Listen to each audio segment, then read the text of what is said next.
Brad? Just the one agenda? Yes. All right, we're in order.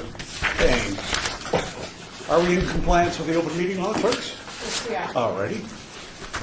I think we'll have a roll call here. We, for some reason, it's not listed here. But we'll do that anyway, just so we put it on the record. And I need a pen. Brad, have you got an extra one? Sure. Sorry. I should have gone to the office first. Vice Chair Coffin, Here. Councilman Anthony, Here. Member Headley, Here? Member Thornberry, Here. Member Rollo. Here. And you do have a quorum. Thank you very much. Welcome, everybody. This new configuration is odd to me. We will go back to the old configuration for the next meeting.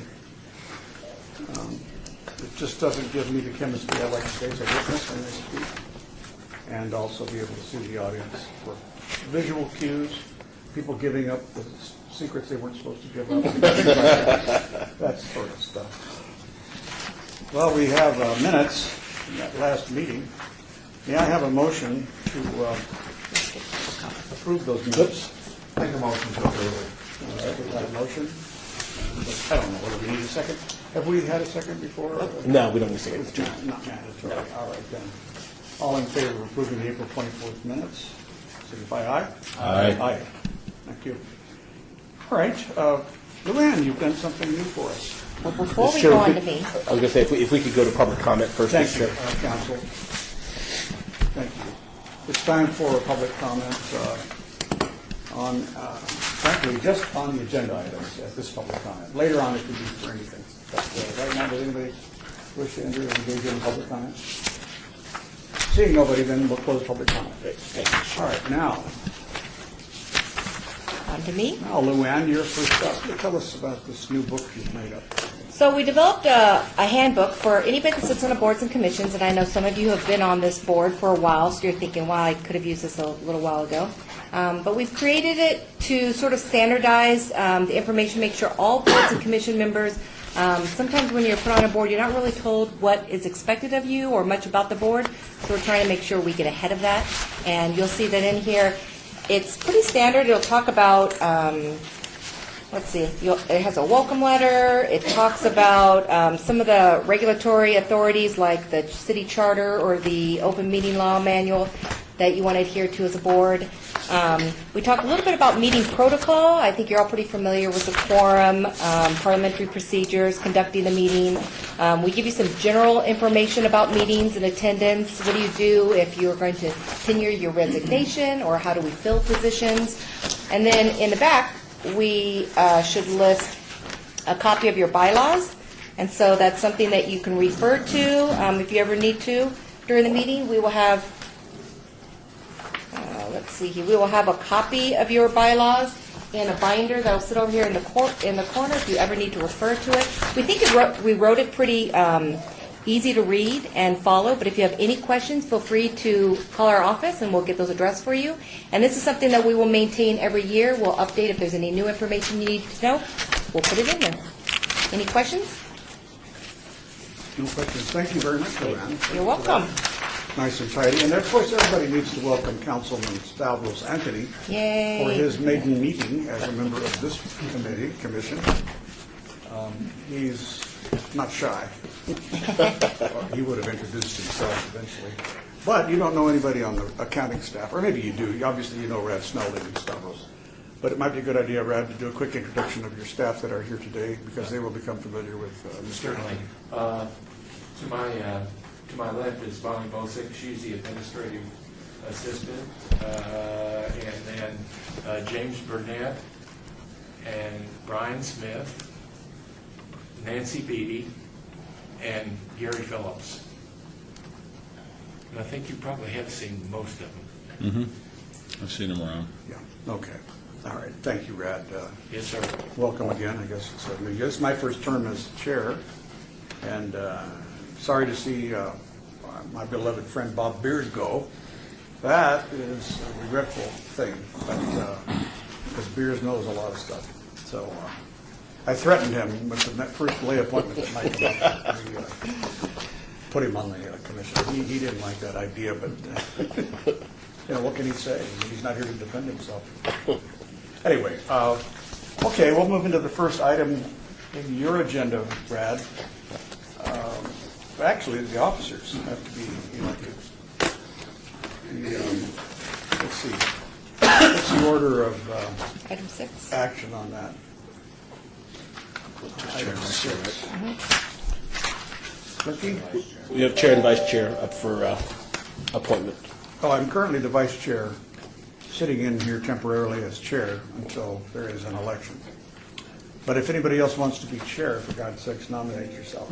Well, I'd like to make a motion. We can discuss it, but I make a motion that Councilman Bob Kaufman serve as chairman, if you would accept that. There's a motion. That's my motion. Oh, yeah. Any discussion? Is there any discussion? Any other nominations? Are there any nominations? Any other victims? Much, okay. Nominations are closed. We need a vice chair. I'll accept that on this first. So you want some discussion on it? No, just if anyone else wanted to discuss that. Okay. Then it is done. I am the chairman. I am the dictator. You want to just call for the vote, and then we just make it Really? official? Isn't it unanimous? Well, All right. Thank you, Brian. sorry, Mr. Chair. Is there anybody opposed? There are no opposed, so therefore that is unanimous. Now the nominations are open for vice chairperson. And that's currently my job, formerly, no longer vice chair. I'm going to nominate Greg Headley because he's a stalwart member of this committee for quite a long time. Councilman Anthony, members of the council frequently become the first two officers, but I think we're going to give him a break and let him observe this. And anytime he wants to assume the mantle, he can. I think he would be convinced that Greg Headley is a good choice because he's a workhorse. Anybody else want to be nominated? Is there anybody else who wants to put somebody else's name in nomination? I hear no other nominations. All in favor of Greg Headley as vice chair? All in favor? Aye. Thank you very much. It's unanimous. All right. That is the election of officers. Any questions now? Anybody? Anything on pro forma on the conduct? I'll accept any advice that I can get. And I have missed a meeting, I think maybe one meeting in the past, but I've tried to stay current. Had recent illnesses and things like that, but I'm trying to stay on top of things. So, in fact, I think I'll go take a nap right now. All right, let's go to item number 7. Do you have anything? Brad? That's right. Mr. Chairman. That's you. This is Brad Snelling, City Auditor. This is the discussion on the possible action of the annual audit plan and also a review of current audits. And Brian Smith will review our annual audit plan and those current audits that are in process at this point. Good morning, my members. The City Auditor's Office audits from an annual audit plan approved by the Audit Committee. Our office audits on a cyclical 5-year audit plan. The city has 13 departments and 6 offices, as seen on this slide. We plan on completing 2 I audits. can't see the slide, by the way, just so you know, it's way too small. So, On the left there, you have every department, so there's a total of 13 departments and 6 offices. it's been duplicated, but I hate PowerPoint. Does anybody know that? Thank you very much. So we plan on completing 2 audits within each department and office during the 5-year audit cycle. During fiscal year 2017-18, we plan on completing audits of 6 departments and 2 offices. We determine the objectives and scope of each audit through a risk assessment and a review of the department's performance measures. Our audit plan allows for substitutions based on mayor, council, and audit committee requests. In addition, our audit plan includes time spent following up on incomplete audit recommendations, conducting investigations, and performing other miscellaneous activities as needed. By approving this annual audit plan, you are authorizing our office to initiate these audits and activities without having to return to the audit committee for authorization for this work. We currently have 5 audits in progress, including a risk management audit in human resources, a program funding audit in the Office of Community Services, a a records management audit in the city clerk's office, an audit of the house arrest program in the municipal court, and an audit of the Animal Control Division of Public Safety. And this concludes my report. Thank you, Brian. I mean, this is everything. We have the eyes and ears, really. Let's remember, everybody here, that this committee reports to the council, and it has, again, that authority. New members should remember that we report directly to the council, as does Mr. Smelding report directly to the council. This committee keeps an eye on the budgets of the city manager's office and all of the functions of city government. So when you see these things, you don't have to ask the city manager's office for permission to go ask questions. Better first go to the Brad Smelding and see if there's something you have in mind. And then he'll give you an idea as to what we know in order that you might have better questions to ask the city manager. Does everybody understand that? Now, I don't mind as chair if you go directly to Brad. You should. Please do.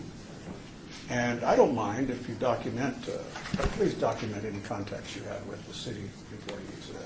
That would include anybody that is not on our audit staff. That way we know that there has been some contact. It's not for control, but it is for, mostly for Brad's information, so that he has an idea where. If a question's going to come from city manager's office about a question that came from us, we don't want him to be blindsided.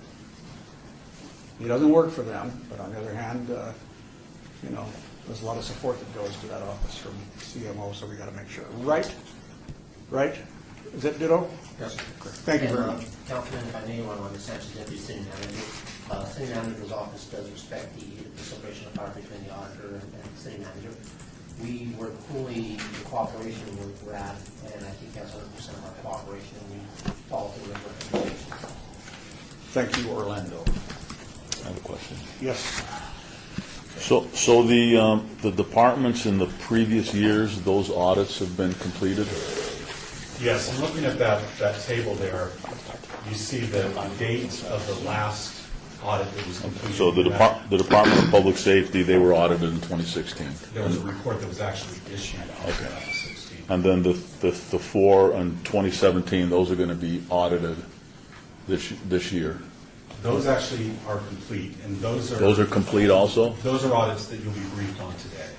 Oh, okay. Oh, they are.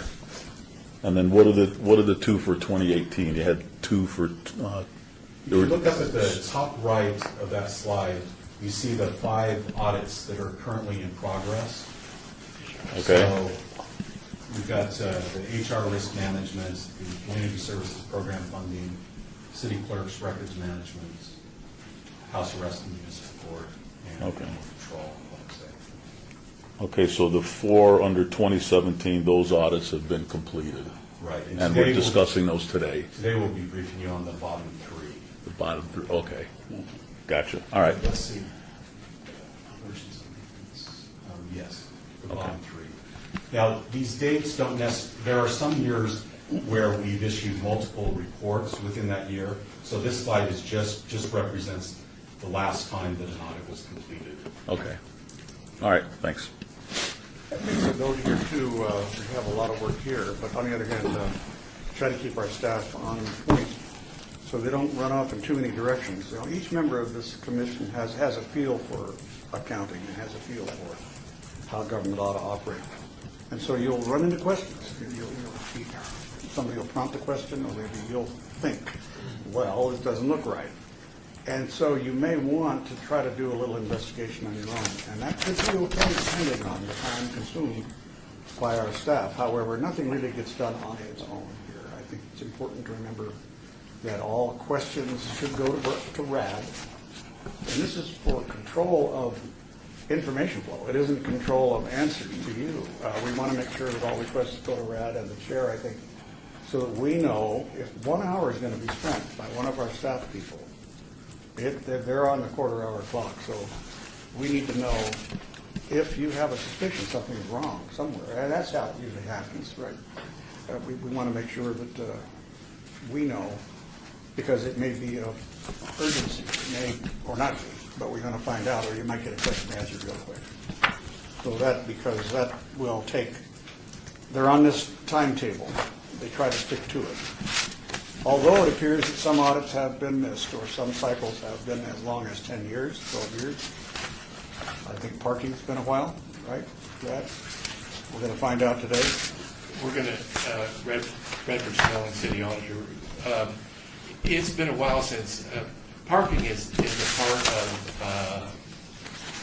of business, well, economic development, EUD, economic and urban development, is part of that. So this is a division within economic and urban development.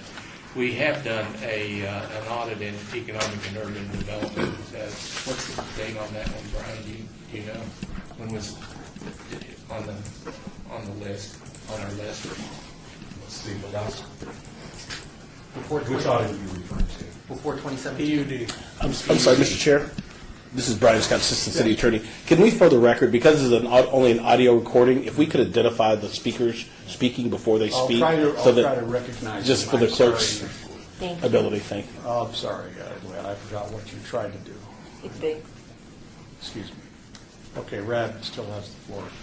Red Snelling City Auditor, Brian, did you? Brian Smith, yes, the last audit that was done in EUD was in 2011, and it was a grant audit, the NSP audit, and at that time, that program was under the Office of Community Services, but it's now a part of EUD.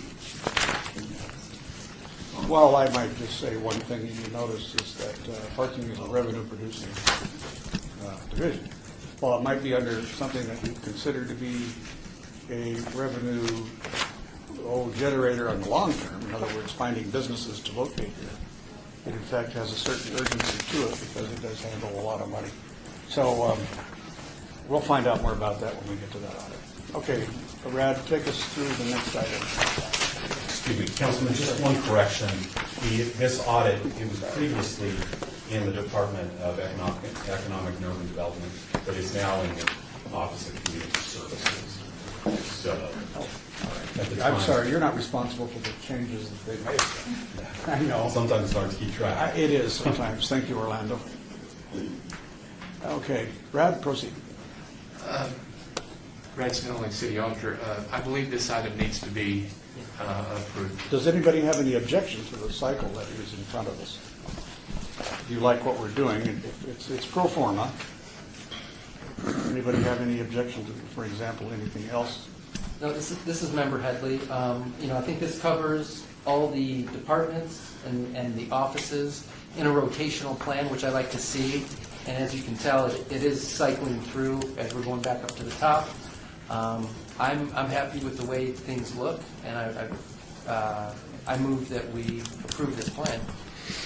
All right, there is a motion, and I will make one comment. I hate to see 10 years elapse in the cycle, so human resources is a critical division, and it's going to be 10 years before we really get working on that. I know we've got risk management as part of Mr. that. Chairman. Yeah. Rad Snelling, I'm City Auditor, I'd like to make a comment on that. Actually, we were working on an audit just last year on this particular item, and it turned out that we were not able to complete that audit because of extenuating circumstances. So it was on the program last year, and I had to terminate that audit. So we were considering it. We just didn't have a report out of that work at that time. So it hasn't been quite as long as it was. Well, we have asked, Coffin here, we have asked you before if you have enough staff to continue, and I think that this is going to be a real concern of mine, that we have enough staff here in this committee, in this division, to be able to do the work in a timely fashion as far as all of these things. Given that certain extenuating circumstances can happen, there are exigent situations.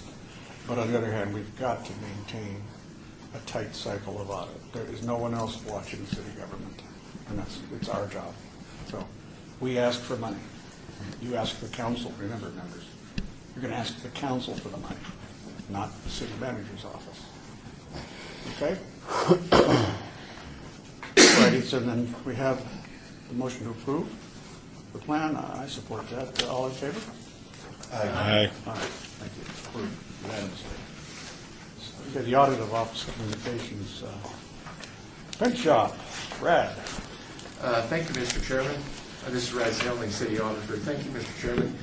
The discussion on the audit of the Office of Communications print shop and mail room. We'll now hear this report. Brian Smith and James Burnett were the auditors on this audit. They'll give a report on that.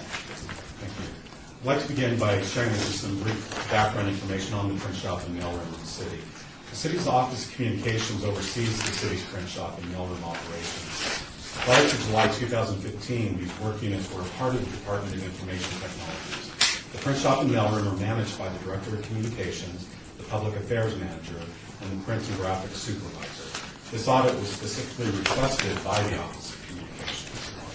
The print shop employees include the print media service representative and 2 print media operators. The print shop staff coordinate the printing of routine mailings from various city departments or divisions, including finance, planning, business licensing, parking, and the municipal court. Sewer bills are the largest routine printing of the print shop. In addition, the print shop works with the graphics work unit in the creation and printing of custom print jobs from city departments. The print shop utilizes print management software known as PrintSmith for recording and costing print jobs. The mailroom employees include 2 mail clerks. The mailroom staff oversee the processing of the city's mail. Outgoing mail is either metered in-house or provided to a mail pre-sort vendor for processing. Our objectives in completing this audit included a review of the adequacy of various procedures and controls as listed on this slide. Oh, he's back. 2 slides. There we go. So I'll give you just a quick second to take a look at those audit objectives from our audit.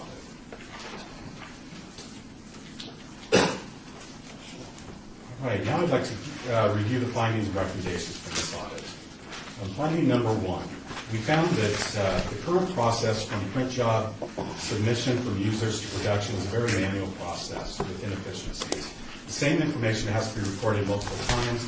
There's a lack of print shop performance information to effectively manage and assess the performance of the operation. Information within the print management software is not used for scheduling and tracking the status of jobs. In addition, performance expectations for the print shop have not been established. And our recommendations are for management to evaluate what process or system enhancements can be made to reduce the amount of recording of redundant information, to capture operational and performance information for management, and to document performance expectations. Finding number 2. The print shop calculates the cost to process individual print jobs using the software PrintSmith. The cost for these print jobs are based on various factors input into PrintSmith, including labor cost per hour, material cost, and standard times to complete the elements of the job.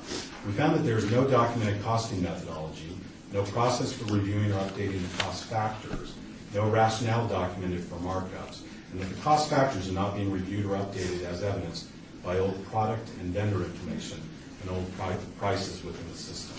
The recommendations are that the appropriateness and complexity of the job costing methodology within the PrintSmith system be evaluated, documented, updated, and that a process be implemented keeping the costing factors current. Finding number 3. The mailroom utilizes 3 advanced deposit accounts to pay for postage, including 2 U.S. Postal Service permit accounts and 1 with the postage machine vendor. There is no formalized methodology for when to replenish these accounts and no documented reconciliation of these accounts. Our recommendations are that management establish and implement a methodology for when additional funds should be added to these accounts and that these accounts regularly be reviewed and reconciled. Finding number 4. If I can, let me interrupt you, Brian, if I can. Anytime you get a chance when you're in your findings, give us a feel for the materiality of the finding, so we have an idea on the amount of money we're talking about. Okay, and do you have a specific question? Well, you mentioned 3 deposit accounts, so how much money runs through those accounts? Okay.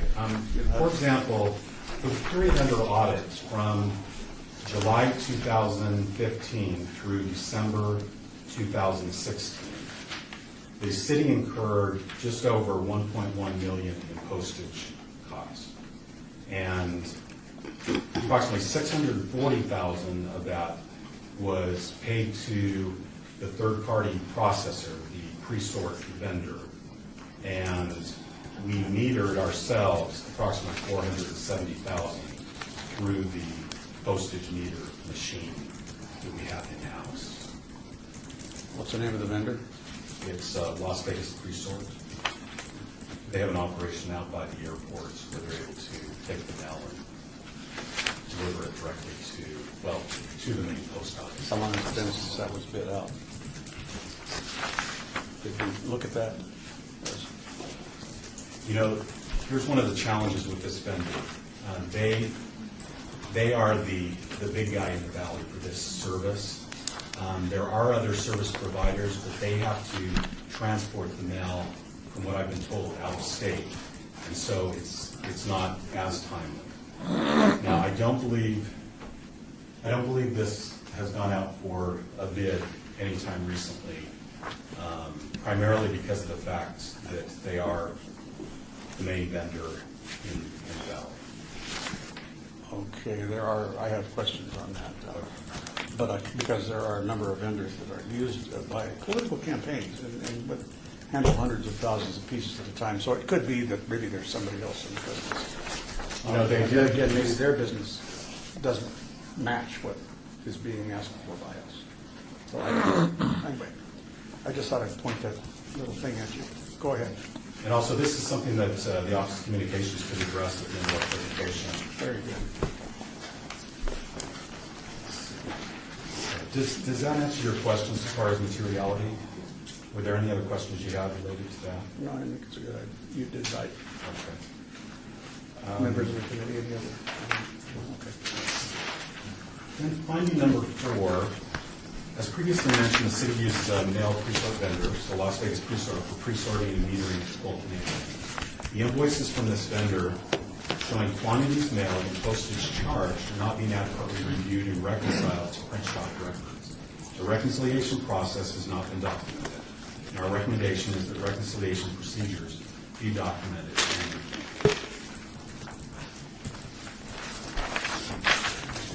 And James Burnett will now continue our presentation on this report. James?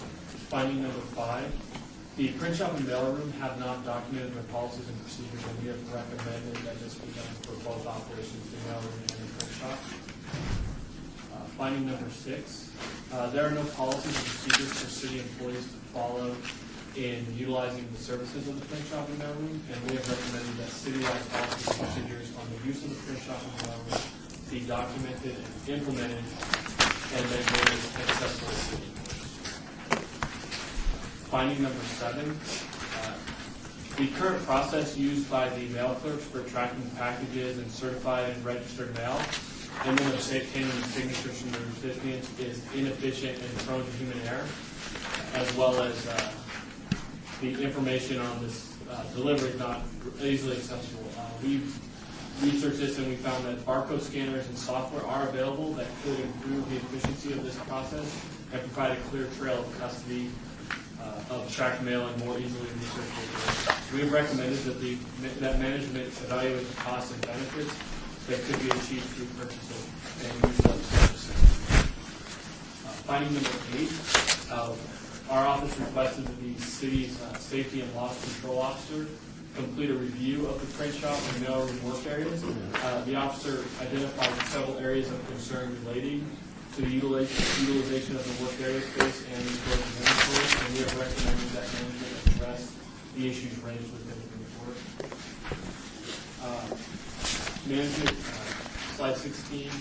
The Office of Communications and Management are very supportive of these reports and the recommendations, and have provided their responses and estimated conclusions as the fact of the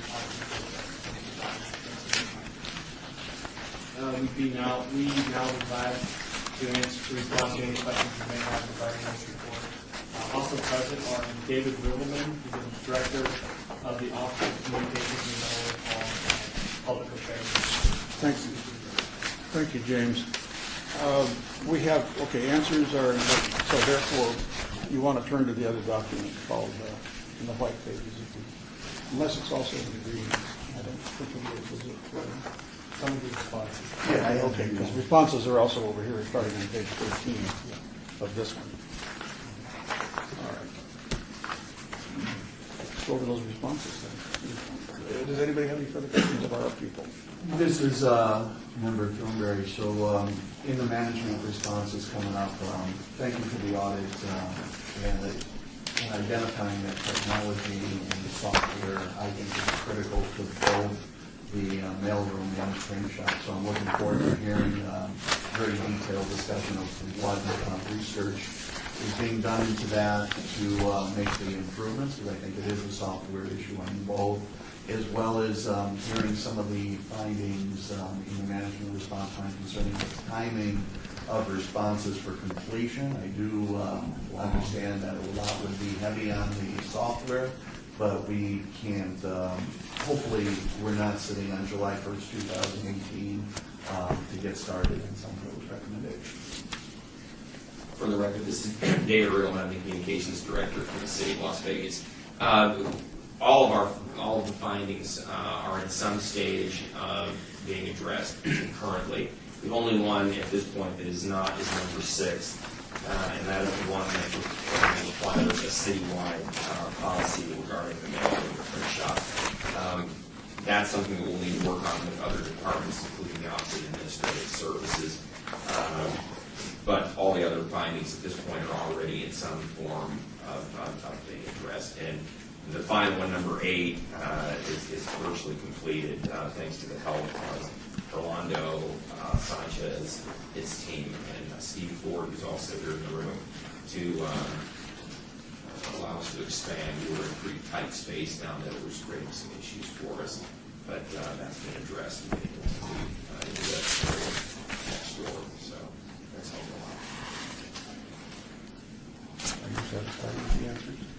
In regards to the software, what's the update on that specifically? We'll be talking with some vendors. Diana can address this more specifically, but I think one of the reasons that we asked for the audit is that everything was of a manual nature down there. Nothing was automated, and that was a little bit of a concern. I'll just use that word when we took over the outfit down there. And so Brad's team, specifically Brian and James, have been very helpful in helping us identify some of the areas. I mean, obviously Diana and I knew going in that there were some things that we needed to fix. That no automation of anything was obviously the most pressing and obvious thing. So the audit helped identify some other issues as well. Anyway, Diana can speak specifically to where we are with the software at this point.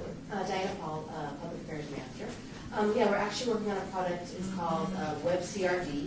It's a retail product, and it's basically an online storefront. Because one of the things you talked about is our practice requests. Everything is done manually, and so there's a lot of duplication. So I've been meeting with vendors since probably, because I knew as soon as we took over this department that was the number one issue, is that everything is manual. There's a lot of room for error. Costs are being updated. Printsmith is a very old product. In fact, it's not even really being made anymore. We'd have to upgrade to a different product. So it doesn't really meet our needs. So there's a product called WebCRD, purchased by Rico. And I'm actually already in purchasing contracts with them on a contract right now. We've had several demos. It lets the user go online, either just like you would at Kinko's or whatever, go online, place your order, and it has a component where we can update our cost more easily. So it's going to be a lift to finally get that through purchasing and then get everyone trained. But I mean, it's already at contracts at that point. So that should be anytime now within the next 30 to 60 days. We'll probably have that finalized, and then it will be a process to get everyone trained on how to use it and implement it. But that's already in the process. Thank you. Okay. Kaufman here. Do you know if the print and mail room, from your observation, although you're involved, you're not directly in that room? I'm not physically in the room, but I'm on the 7th floor, obviously. But since our supervisor separated from the city, I'm down there every day. So I'm not running the day-to-day operations, but in terms of looking at contract, all the things in the audit, basically, I'm taking care of. So when it comes to needing the software or we need the scanners, I mean, I'm pretty much the lead on all of those items. So I'm not running the day-to-day, but I'm overseeing the bigger picture issues of do we have staffing, what we need, do we have the products that we need in the technology. We need to update our printers right now, so I'm working on that. So I'm pretty much in charge of the big picture Well, issues. Diana, did the budget request, which we approved last month, did it include the purchase of, okay, and the capital? Did it also contained the kind of manpower you need to run and operate this? Because I'm not sure we might have the talent in already in our employee, but I'm not sure. Do we have? Honestly, we're still trying to figure that out. I mean, since we took over, we have 2 mail clerks and 2 print operators. So at times, the printing is, when we're doing things like agendas, we don't have enough people. And when we're doing sewer bills, it's $60,000 a month. But then their times are very slow. And so on the mail side, I made some changes because they were going to, this was, I think this was part of the audit or maybe the addendum, but the mail clerks were going to every single city facility every single day. 2 times a day, regardless of the mail. So they were going to West Yard every single day, twice a day. They were going to water treatment every single day. So what I was realizing is that they sometimes pick up 2 pieces of mail. So one of the first things I did in working with all the departments, Steve Ford was a great, not Steve Ford, Gary Walker was a great one, to say, hey guys, are you okay if we maybe don't go every day? Maybe we go every other day. And so we've already made some efficiencies. So now the 2 mail clerks, they probably do have enough work to do. Probably don't need a third because they're not going all over town to pick up only a few pieces of mail. So for right now, I think we're okay because I made those changes to their daily work. So the only problem is when someone's out, then we're down to 1 person. That's a problem. But for right now, I think we're okay. Director David Riggleman, one of the things Diana has done, which is very good, is she's encouraged cross-training of the print staff and the mail clerks, which allows them to flip back and forth. Their job descriptions allow for that. In the past, they were a little more separated, but she's worked with the staff down there to encourage them and train them to where they can move back and forth a little easier. So someone is out, it just makes us more efficient. There's coverage out there. So it's not rocket science. But that's all right, David. I think the important thing is that you've recognized, and it's not really contained in the management response. The things you've just verbally said, it may be hinted at, but that's only indirectly. It's good to have this report verbally from you so that we can include it in the record and get a better feel. I think it gives a little more confidence to the members of the committee to know that you've recognized the problem. Sometimes it's a matter of money, and so we have to ask, have we got the right people there to do this job? Because print shops are like a lot of other legacy businesses. If it worked last year and 20 years before, it's going to work, in the future, and it will inefficiently. So, all right. Chairman Hoffman, if I may. Yes. On the Central Deputy City Manager. If you recall, June or at the start of fundamental service review here in the greater session area, we went back and looked at every single department and operation we have within the city. And we challenged the directors, and back when Joe Marcello was under IT, and they went through it, and they used to be a lot larger technology and outsourcing allowed us to go out there to get the staffing level where he felt comfortable at that time. And I give credit to David and Diana who are doing the same things with the staffing level. A lot of things that we've done over the last years to make us more efficient and more effective had a lot to do with technology and outsourcing. So we just a balance of making sure that we're giving the taxpayers the best wise advice we can for the taxpayers. Well, appreciate that. I wonder if we could then just receive updates periodically, not just on the verbatim responses that you've indicated you'll have everything done by July 1st, or in some cases earlier, but rather that we also get a narrative from you in some way as progress to let us know. It's a heck of a challenge, and I wasn't here during the Great Recession or the Depression, thank you. So I know, that you all went through hell at that time. Any further questions from members? Member Thornberry, as you're going along, you said you are documenting the policy and procedure updates, so at any time those would be available. Yeah, we're starting, like the audit mentioned there, when it was in writing, there's nothing in writing about what they do. So I'm having the mail clerks, and we've already started with the mail, and I'm kind of writing down what they do day to day. I'll have to check with the audit on exactly if they want to have an official policy or procedure, but that stuff I can send that to you. Like now we already have the mail, kind of your daily job written out, some of the procedures, and they're starting that on the print shop. So that is something I can share with the auditor, and they can make available. Thank you for that, and having those in the standard operating procedure for each area updated as you go along. Obviously, there's going to be changes if new software come in. Yeah, that's a good, and we're starting it, so we're kind of starting from scratch. So, but yeah, we can definitely make it available. familiar with that in the department, and we did that for KCOV Channel 2. The idea being if something happened to where the staff wasn't there and someone needed to come in and figure out what to do, that information would be there, and that's what we're doing. I just want to finish my question on the mail vendor then. The volume going through the contractor is just 640,000 last year. So commission to that is, I don't know, what percentage of that, some kind, or is it based upon number of pieces handled? Kind of know that. Brian Smith, it's actually, there's a handling fee of .015 cents per item, and that's what we're charged. So those numbers I previously shared with you, those are the actual postage costs that do not include the handling costs. But the handling costs in last fiscal year was actually it was around 19,000 if I recall. Yeah, 18,425. So not a significant amount. I did want to mention, and you were asking about that.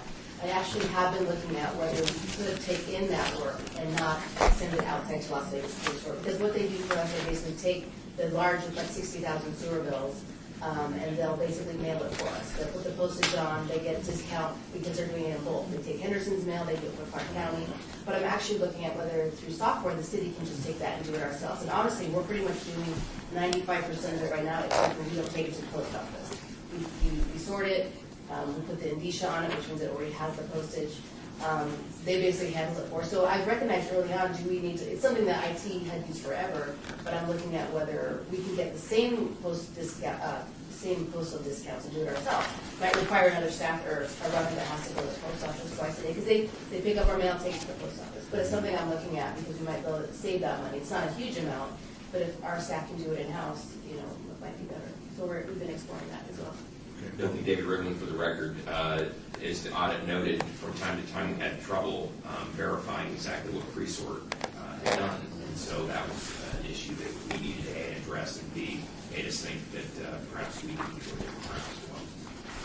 Thank you. Thanks for thinking ahead on that.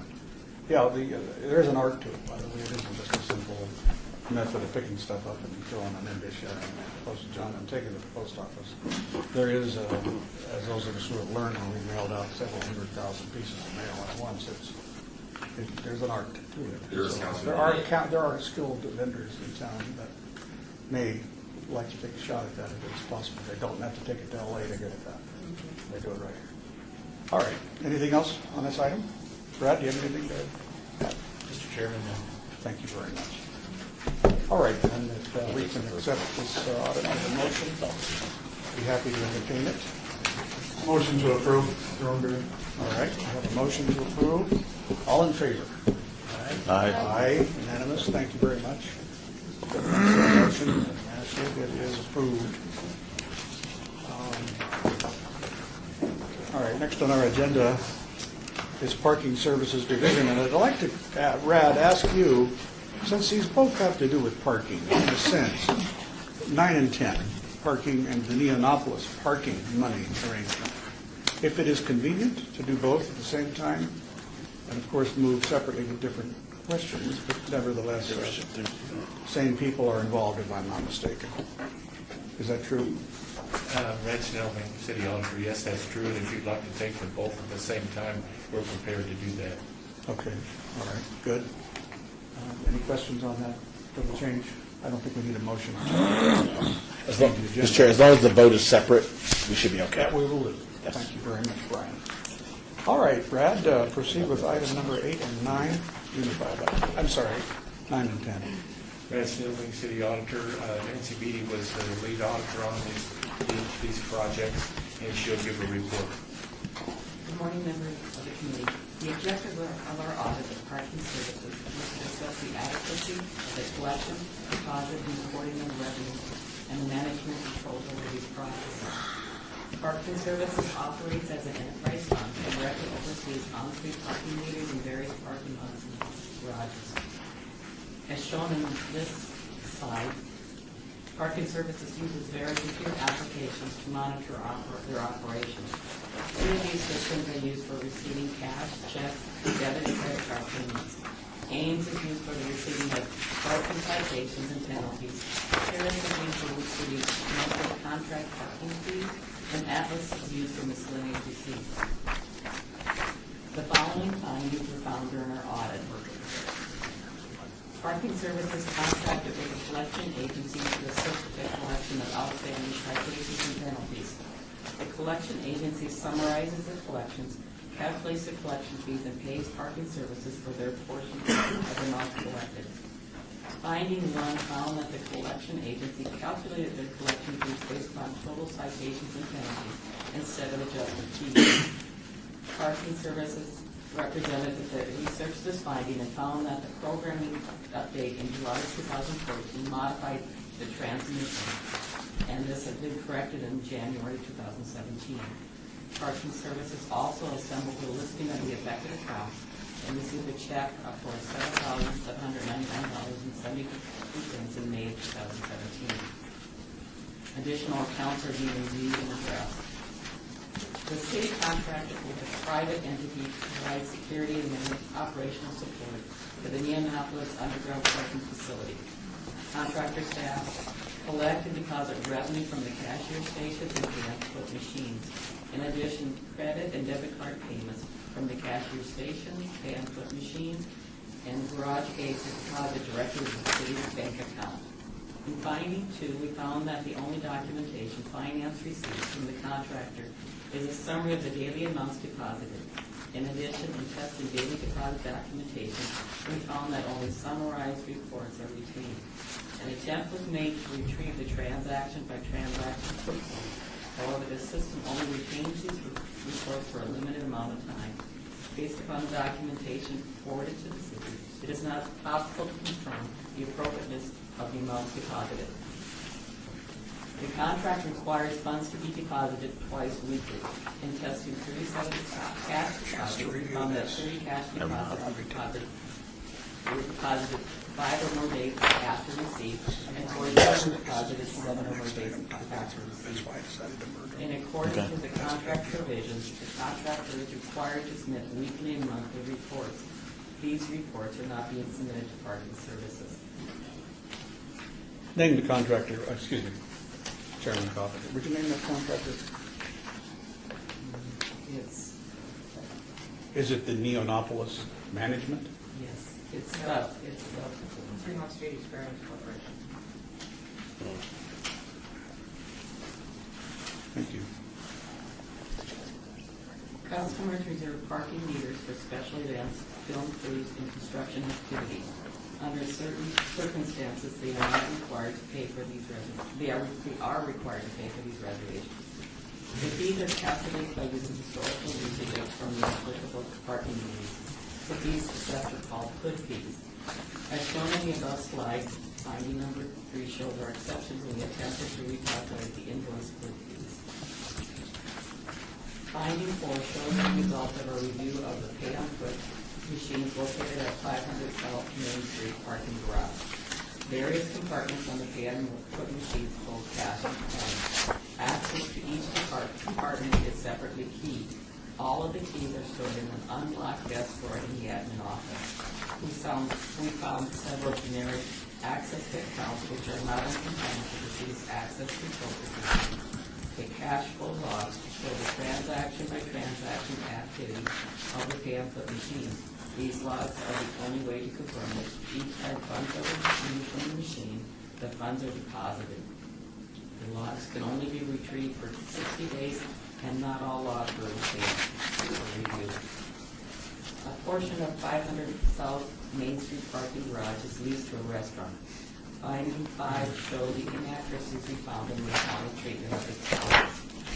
Monthly, the restaurant is invoiced for the lease payment, water usage, cost, and recycling usage. The payment is posted to the revenue account, rebates, and refund. As a result of the audit, the water meter has been transferred directly to the restaurant for payment. Parking Services and finance staff work to adjust the amounts invoiced for trash and recycling and adjust the accounting rate. Finding 6 shows are a result of reviewing the system access controls for both Ames and Paris. The focus on this review was to verify that the access control rights were in compliance with the city's access control procedure and to determine whether one employee was permitted to perform critical functions from start to finish and to check the accuracy of their own work. In accordance with records retention requirements, financial records are required to be retained until the resolution of the annual audit. Finding 7 shows the records we identified that had not been retained for the required period. As noted in the slide, finding 8 identifies the area of non-compliance with the city's cash, handling policy, and check acceptance procedures. This audit resulted in 8 findings and 18 recommendations. To date, 11 of the recommendations have been reviewed and closed, and 2 of them are now in the process of being reviewed. And I'd like to go on to slide 30, please. The Neonopolis reciprocal... Before you go forward, I hope the committee would understand why I suggested we do them pretty much at the same time, because Neonopolis, we have a joint agreement with Neonopolis, and there's a remarkable shortage of money in the Neonopolis collections. It kind of makes sense to at least not waste too much time flowing from one audit to the other and reinventing everything. We have to say that there are problems here, though, and I want to know verbally from you, Brad, how you feel about the audit at this point. What would you put a grade on this audit at this point, just on parking services? Grant Snelling, City Auditor. I think the issues that, let me first say that this was a very complicated piece of work. It took Nancy Beatty a long time to work through these issues, and they are very complicated and very intricate. And I think that she did find some things where we can actually improve our operations, and actually did find some money that we could actually collect. So I think as far as the results of the audit, I think I'm pleased with the results of the audit, and I think that EUD and parking have been responsive in addressing these issues. Is that, Mr. Chairman, is that what you were asking me about? Well, are they capable, I suppose, of fixing this with the in-house talent they have? I believe they are. I believe that they are, and just so that you and other members of the committee can have some reassurance with that, as we investigate these and clear these recommendations, in other words, complete these recommendations, well then we basically go out and do a mini audit to make sure that the issues that are brought up have been corrected, and we believe we're in a position where we can move forward with it. And as Nancy had mentioned, whether we've already cleared some of those, we've already completed some of those. So yes, I think they can do it. Okay, questions from the members of the committee at this point? Member Thornberry, so a lot of this is, glad to see that a lot of the recommendations have already been completed. Some of it ranges, the complexity ranges from very low to very high, and some of the bullet points that were identified as opportunities. What's the thought as to why it took a city audit coming in to identify, for example, what keys aren't for lot 5? Besides the audit civil review. I think it's what I find when you go out in the department at times, it's work with people that don't have the financial background. And in doing this audit, and any audit I work directly with staff and try to identify where those issues are and explain to them why it is an issue. And then we work through it and try to work on ways to fix it and improve it. Parking service has been, I started this audit last summer, and they were working on fixing things last summer. I just think at times that there isn't a lot of financial knowledge in the department at times. And Thornberry, with teaching and training, as the city auditor was saying, you feel that the team is now capable to go into the right direction? They thoroughly understand the issues, when things would come up, Randy was very proactive in researching as things happened and to understand why things were not working and identified as it occurred. They were very proactive. Any other questions? Well, one thing I have to say is it's a cash business in many ways. I realize we're doing our best to use credit cards and debits when we can, especially with the Parkeon system. However, it's a cash business, and there's got to be somebody in there that's monitoring this. We can't just depend on an audit to find all these problems. What do we do? Mr. Chairman, Brad Snelling, City Auditor. One of the things that is set up, this is one of the things we're going to start talking about revenue that we were particularly interested in.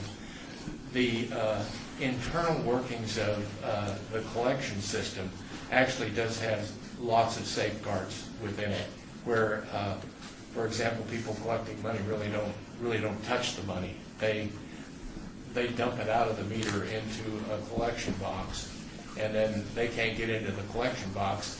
This is just as an example, until they take it to have it deposited and somebody else does that. So you see there's segregation of duties. So people aren't collecting, a lot of times handling the money. And another thing, quite possibly, see, one of the good things about the credit cards and things like that is that gives us some protection, because the people are not handling that either, and it's actually being handled within a machine, and the machine is the information from the machine is then acquired and processed. So the biggest danger, obviously, with cash is someone handling the cash, and you don't see a lot of that in this process. Nancy, one thing that happens on a daily basis is finance does reconcile all the funds they receive to the bank. And they receive daily cash reports from parking that they use as part of their reconciliation process for every one of these avenues, every one of these areas. It was mentioned, thank you, Nancy, it was mentioned that the proceeds from the machine are dumped into another container. I think I've seen that done. On the on-screen parking, what they do is they take it from their collection bin and put it directly into a bag and seal it. There's at least two individuals there present from two different departments. And the machine at that point in time, because it's an online meter, it tells you exactly how many dollars, quarters, nickels, what has been pulled out of that machine. And they take it back, and the third person is involved with making sure that money is deposited. So you have a lot of segregation duties on some of these functions. Okay. And the cashiers at the end of the day, a second person is counting and verifying the funds have been received, or what's received at the cashiers. But that's finance, looking at things. No, these are the daily functions. What finance does is the next day is they take what's deposited and reconcile it to what's going into the bank. So you have that second set of eyes looking at the deposits every single day. Well, Monday through Thursday, but for every day's activity. I can't explain it. I'm a little uneasy, and I don't know why. Probably it's because there is a handling because you have money getting touched. And yeah, it's dumped, but you want to make sure there's no slip between the cup and the lid. Right, and that's one of the reasons why you look at the system access controls, to make sure that there isn't that one individual who has that ability to do all these different functions without anybody detecting that they're doing something you should. And that's the importance of having those transaction by transaction reports, that if there were something that occurred, you could go back and determine, because each person has to access the system, and it identifies back to that one person. And if you have those transaction by transaction reports, you can look and see when something occurred. And that's the importance of that. So we're making sure that those things are not in place. Does this agency need to hire somebody that is skilled in accounting, skilled in transaction management? I know they have a financial person right now, and I know that Brandon has been talking about hiring another person. But I would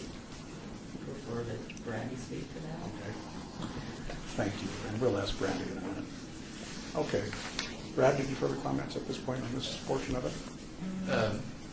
No, sir. The reason the reason I tried to talk about combining them is because Neonopolis is included in this in one way, and yet it also has its own separate audit mentioned. So I don't know if you want to go into Neonopolis now because there is some in here, or do you want to wait? Member Finler, one additional question. You mentioned going back to system access, as the chair was saying, credit cards or frequent. Any view of PCI compliance, criminal credit industry compliance, to make sure that data is secured, given we saw control The issues? contractors are required further contracting PCI compliance. I know IT is looking at the PCI compliance for all its systems right now, but I didn't specifically look at PCI compliance. And was any of the systems that identified where we had vulnerabilities, anything where credit card or payment information would be exposed or at risk? From what I did, I didn't see that, but like I said, I didn't look at PCI compliance. I know this IT is currently working on a citywide PCI compliance work. Well, let me follow through on that. Have we had any instance of people complaining that data was taken, that perhaps a slip, or what do you call the terminology for the insertion of breach? I'm sorry. Any data breaches or? Well, there's a device, and you use a skimmer, and so the only way we would know probably is if that complaint had been filed by somebody. I personally am not aware of any. We should double check and make sure. Mr. Chairman, let me see if I understand. That's a good check in itself. Res Milling City Auditor, you're asking if we knew about any payment card information that had been compromised. As far as I know, that has not happened. We are, I believe, the City of Las Vegas is PCI compliant, purchase card industry compliant. So there are procedures that are in place that should handle that. And as long as we're PCI compliant, well, then it's not likely that that would happen. It's not impossible if somebody couldn't collude to do it, but it's not likely that we have the weaknesses that would promote it. Okay, it's just that people who are compliant get skimmed. They do have this happen, and I just want to make sure that we know that if we had any complaints coming in, that somebody say has my data got taken, and the only time I used the card was today or yesterday or last month, at a parking meter. Mr. Chair, Gary England for the record. PCI compliance standards do change over time, and we've just recently been upgraded to a higher level of PCI compliance requirements. And so the IT department, working with finance, is in the midst of a process right now to ensure that we are fully compliant with the higher level of standards. So that's a project that's going on this fiscal year. Okay. Thank you. I mean, that's probably obviously being proactive is the main thing. Just want to make sure we haven't had complaints somehow or another. Well, the only parts and services we probably know about at this point. Okay. Well, then let's just move on. We've completed that portion of the audit. Okay. Well, let's see. Let's just go right ahead into the next item. Anybody have any objection? We'll now move right for sure into the Neonopolis reciprocal easement agreement, because there will be cross coverage of issues here, I think. Nancy Beaver, General Auditor. The Neonopolis reciprocal easement agreement dated November 30th, 1998 outlines the agreement entered into between the City of Las Vegas and the operator of the Neonopolis retail entertainment complex that is located above the city's underground parking facility.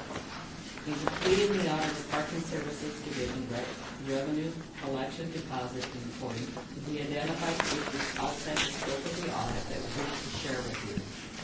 Many of the building systems located in the city's underground parking garage benefit both the parking garage and the operator of the retail entertainment complex.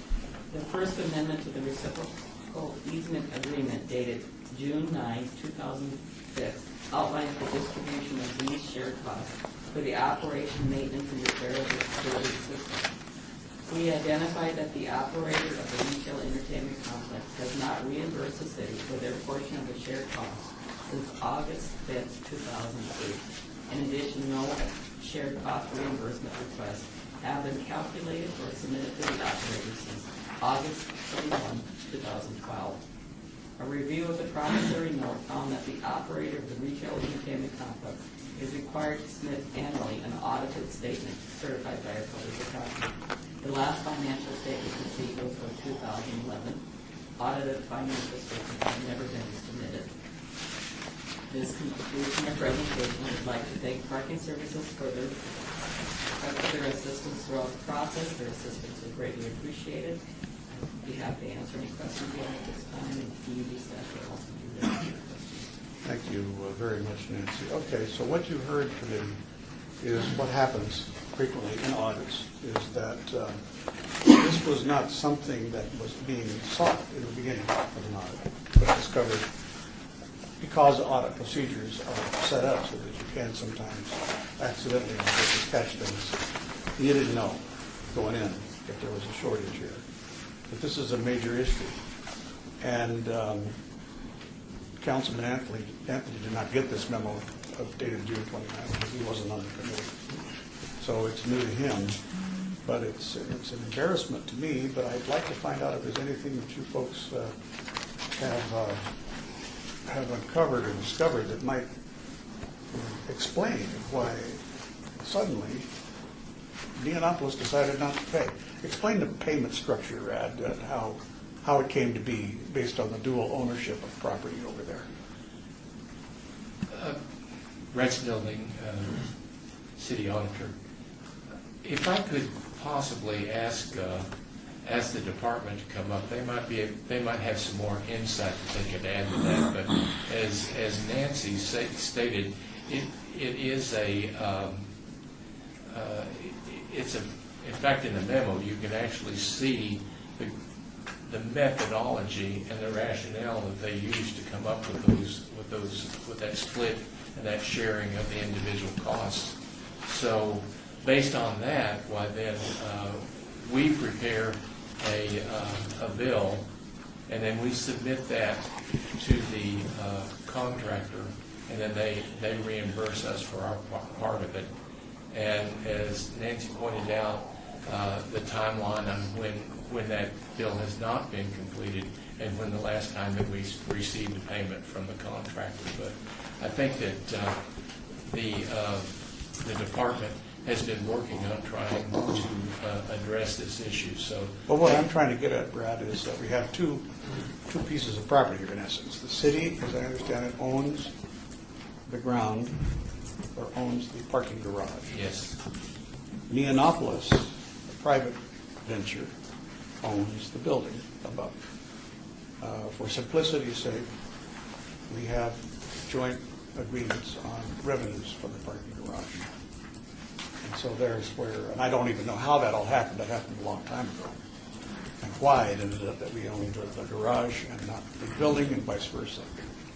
But we need a little primer on it. And I wasn't here, Brandy wasn't even here at the time of that transaction. Bill, you probably were.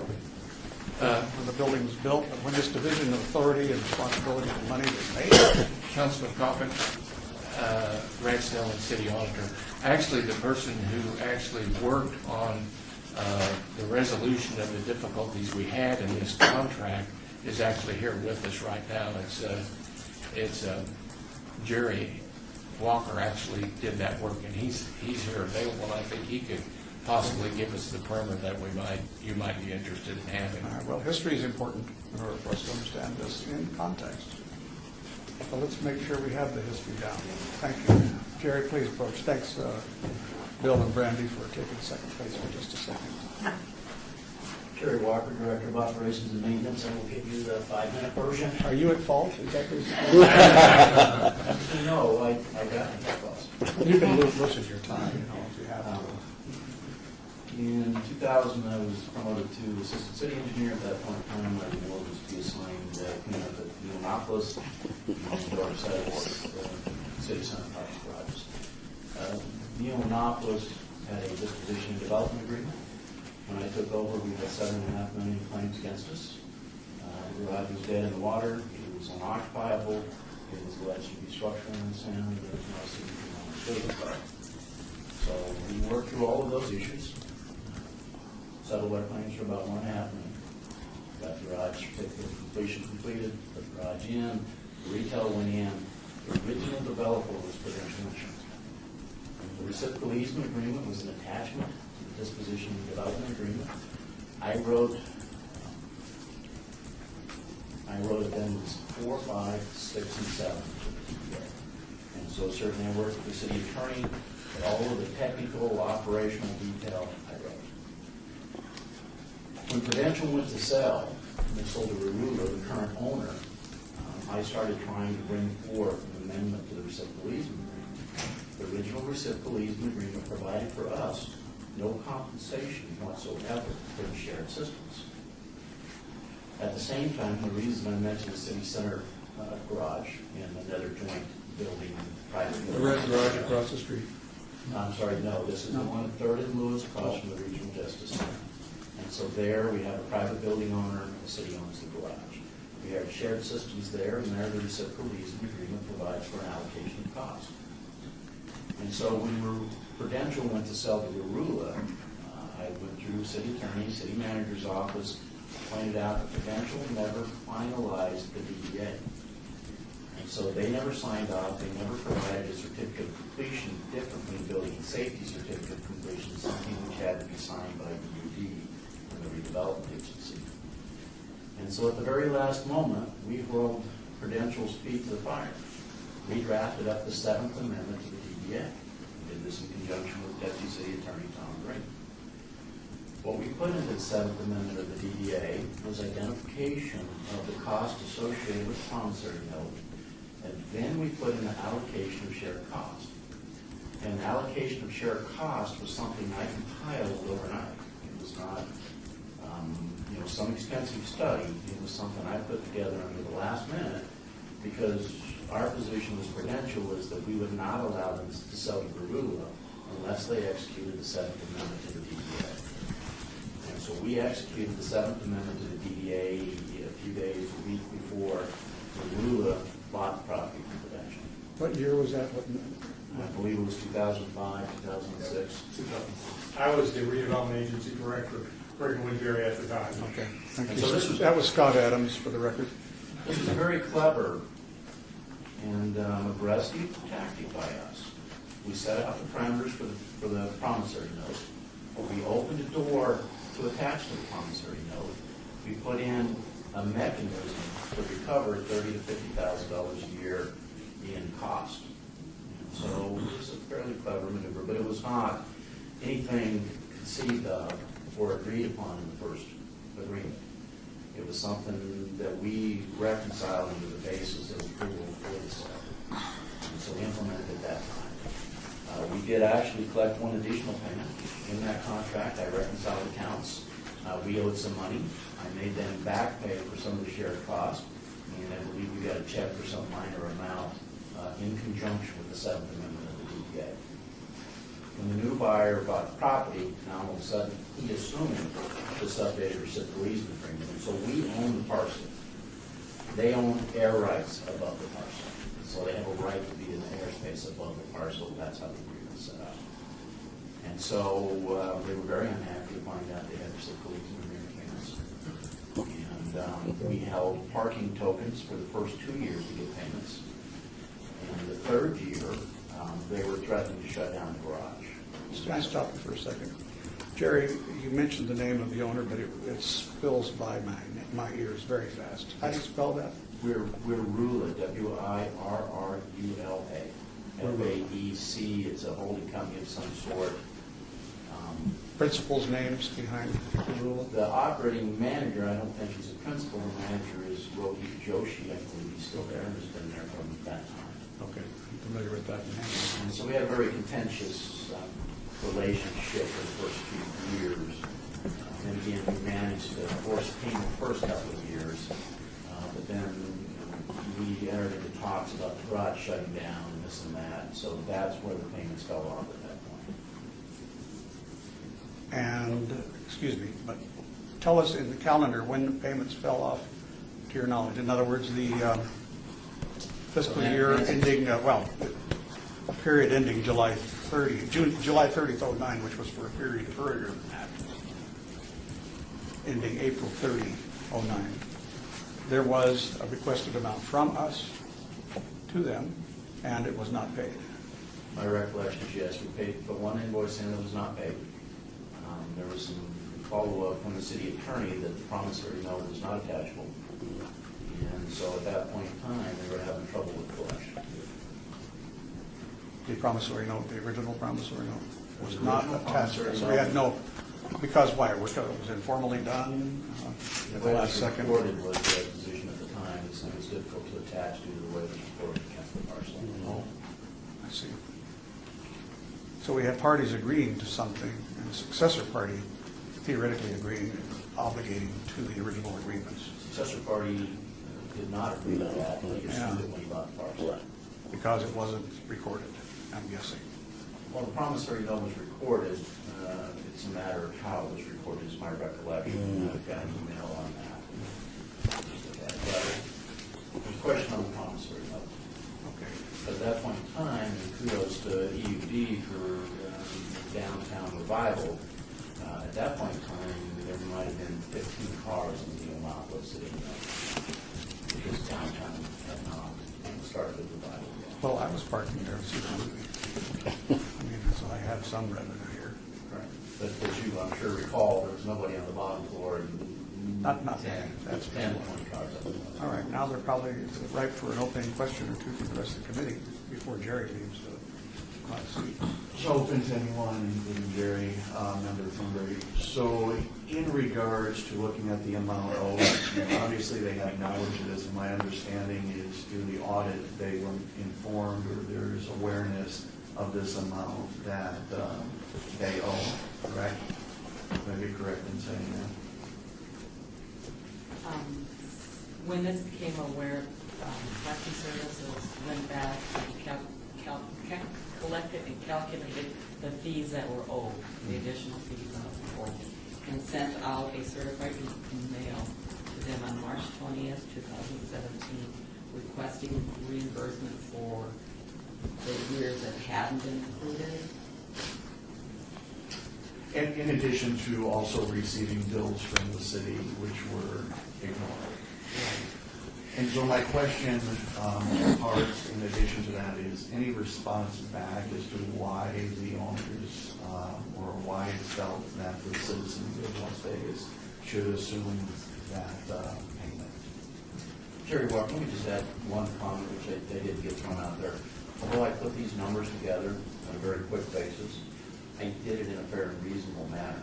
These are not loaded costs. This is not some unfair assessment of cost. I put together a fair and reasonable reconciliation based on shared benefit. So those costs are reasonable. And so any indication, Member Kimber, again, any indication as to why they feel the citizens should absorb their, Las Vegas should absorb their costs and not have them be responsible for things? Member Thornberry, for the record, Bill Arndt, Director of Economic and Urban Development. With me today is Bernie Stanley, Park and Services Manager. As Ms. Beatty indicated, we did send a request for payment March 20th, 2017, certified mail. We did not receive a response. So with the assistance of Jack Essinger, the Deputy City Attorney, we sent a demand notice on April 20th, 2017. The manager for the air rights, Ravi Joshi, did respond the following day, April 21st, 2017, and indicated that they had stopped receiving any and all bills from the city from 2013, but did acknowledge an accounting of expenses owed and are still in process. Quote from the letter, we are still in the process of checking for any other charges the city may have incorrectly charged the developer. There was a dispute over the amount owed. We have since sent an additional request for payment for the annual billing, which ended April 30th, 2017. We sent that by certified mail on May 18th, 2017. As Mr. Walker indicated, at times it's been a relationship with the air rights owner that there's been tension, and so we have engaged the city attorney's office. Jack Essinger is here today, but we do, the city in our office tends to avail itself to any and all means to get paid, including taking legal action as necessary. And as a member of Henry, and I was just curious to hear if they were claiming economic hardship or some reason they didn't make the payments and were asking for the city's forgiveness of this debt, so to speak. But from what I hear, there's none, so I think that the aggressive collection effort is where we go. And Member Kimber, again, for the record, Bill Arntz, if I could just expand on what Mr. Walker indicated, and I think all his comments were accurate. There are really two agreements here. One is the original disposition and development agreement when the garage, the subterranean garage was built, and then the air rights improvements above. That dates back to 1998.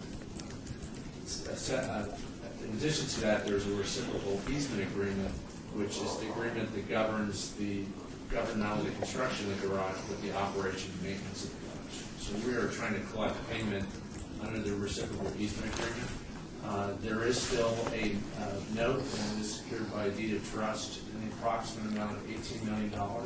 There was a purchase price from the developer affiliated with Prudential that built the air rights, that built the Annapolis, and then a portion of the purchase price was deferred and payable through a note, and it was payable only to the extent that net operating income is coming in above a certain threshold, and that's the reason, as Ms. Beebe indicated, why we are to get annual financial statements, not only for the payments due under the REA, the reciprocal easement agreement, but also in the original development.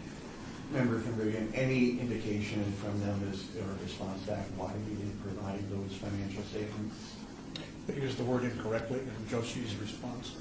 Is that, but is it dispute that one word we calculated incorrectly?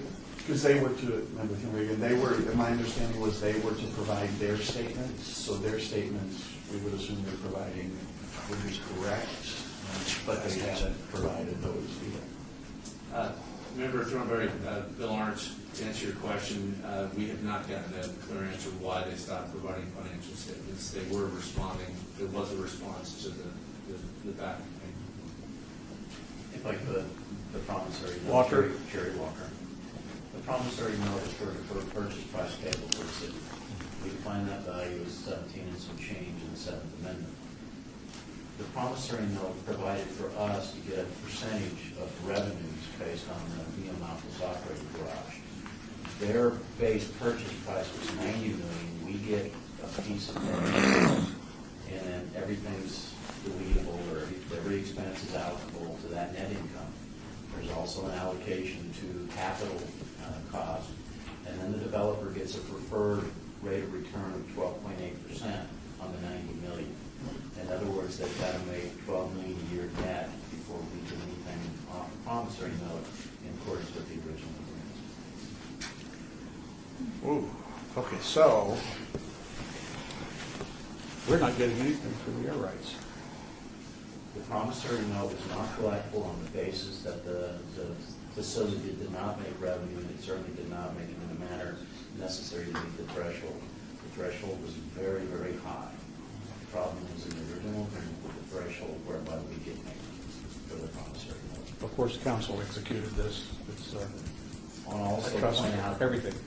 this is all council executed documents, and at the time, economic and urban development had been outsourced to a kind of quasi-private corporation. And so city staff had limited involvement in this agreement. Member Rollo? Rollo. Member Rollo, yeah, I have a question. If you were not obtaining audited financial statements, then how do we know that they're not meeting those thresholds?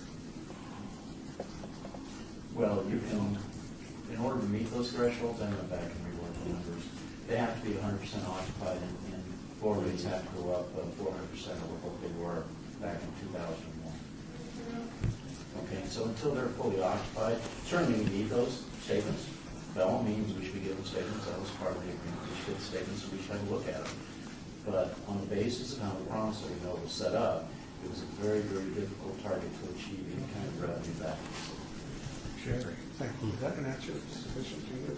Yeah. That's a stunner, by the way. Yeah, one more question on the audited financial statements. It looked like the certified letter was requesting payment. Was there any mention of requesting the audited financial statements as well? Member Rolla, our last statement, demand for payment for the annual statement on May 18th of 2017, we did ask for annual financial statements also. So if I could just reclaim this for a second, and there are other people that probably have questions or statements. At this point, then, they pay nothing for the air rights. The deal was so good for them, Prudential, that, did they self-finance? Did they sell their own notes to, in essence, pay for the construction? Or did we give them the benefit of our tax exempt status? Jerry Walker, they pay, my recollection is they pay cash and city bonds in there. But as to whether or not they received a good deal, they spent $90 million on the building. They sold it for $25 million. Well, Mr. Chairman, can I fill me in on the bonding situation, too. Let me just jump in real quick. With one little twist, as I recollected, and I came on board after the deal was done and we were doing the workout with Prudential to get it over to Aurora. It's my understanding the project was initiated by a developer, not Prudential. Prudential financed it. During construction, the developer lost the project, failed, and the project went back to Prudential. Prudential completed it and then operated it. And the motivation for Prudential, they don't operate real estate projects, they finance them, and they just wanted to get it out of their portfolio. They had entertained offers from various parties, and the best offer they had at the time was from Warula, Rohit Joshi, and that is investor. So we did a workout with a great deal of Jerry's assistance to get it from Prudential over to Warula. So there's a little bit of a twist on that. It has had a very checkered history. I also want to say I've had a relationship with the asset manager from the day I walked through the door when we did that workout. And I'm not throwing darts here, but his MO has been to not pay anything until they absolutely has to at the very last minute. He does that with his taxes, he does that with his sewer bills, and in this case, he's doing it with the obligations under the reciprocal easement. It is a person that we just absolutely have to stand by. Thank you for that, Mr. Adams. Okay, now, City Attorney, let me ask you a question. Okay. I don't want to take this committee into areas which would prejudice or create a problem for us in potential litigation. Could you tell us about how far we could go in our questions and our discussions here? I guess we'll need to go, Chairman Brian Scott, Assistant City Attorney. I guess we'll need to go into those conversations. I guess I'll cue you as to whether or not there may be some areas or issues that may be troublesome. Jack Esslinger is also here, who may have more experience or more knowledge than I do with regard to it, and I'm sure he'll help me as well. Okay. Jack Esslinger, Deputy City Attorney. I'm the attorney assigned to kind of work through this problem, if you will. We have all the tools in our tool belt to use. We just have to decide how best to deploy them. We discussed many options. I don't think it's a great idea to get into strategy, legal strategy at this point, because just not a good idea. But we have met. We've made some decisions. We're getting ready to make more.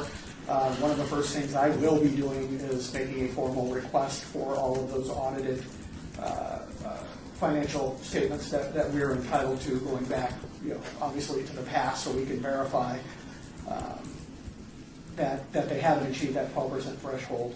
And from there, we will also decide whether or not filing a lawsuit for collections is the way to go. Always with the mind that we always try to avoid court. I mean, it makes sense. This audit committee is not going to try to push us into litigation, and I assume the council will not try to push toward litigation. But it's good to have an exposure, a little sunlight on this sort of problem here that hasn't been revealed to me as a council member before I got this June 29th memo. I didn't know, and I suspect nobody else on the council knows, other than Councilman Anthony. I have a question. Councilman Anthony has a question. So they don't owe us any money since April 30th, 2012, is that correct? Let me think if I can answer. Because it ends at 2012, Jerry so. Walker, no. I put in a shared cost for every year. And so for every year, there's a legal requirement for them to pay the shared cost for the shared operating systems to us. That stands. And so. So what is that? That was for every year. How much is that? It's going to be $30,000 to $50,000 depending on the calculations.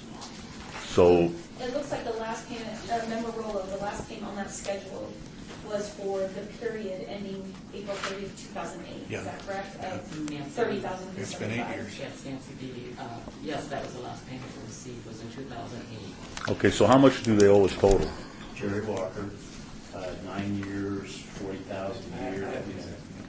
For the record, Bill Lawrence, Member Anthony, the current amount owed is $270,075.80. Okay, and we send him a bill and he doesn't pay it, and nobody cares. I don't want to say nobody cares, but that's the way it is, huh? I mean, is that? I don't know, but I'm the one to answer this, but I mean, Attorney Esslinger here, no, it's not that nobody cares. It's, this was just brought to our attention, it's just come to light, and we are in the process of pursuing it now. I don't think it's, so this $270,000 just came up on June 29th that he owes us that amount? That's when we do the definitive amount, I believe. And that was because of the audit? That's correct. Accidentally. Okay, so what do we do now? Well, again, that's what we're currently evaluating our options, and we'll decide how best to proceed to collect the money, make any changes we need to make, moving forward. I guess the question is why did it take an audit to determine that he owed us $270,000? Why wasn't that taken care of in the city of Las Vegas? Member Anthony, for the record, Bill Lawrence, Economic and Urban Development. As Mr. Walker indicated, he did have billing responsibility in the past. That responsibility was shifted to our department. And so this wasn't an error, so we take responsibility for that. We are instituting checks and balances within our department to make sure that this error doesn't occur again. Brandy Stanley is the manager responsible for the billing.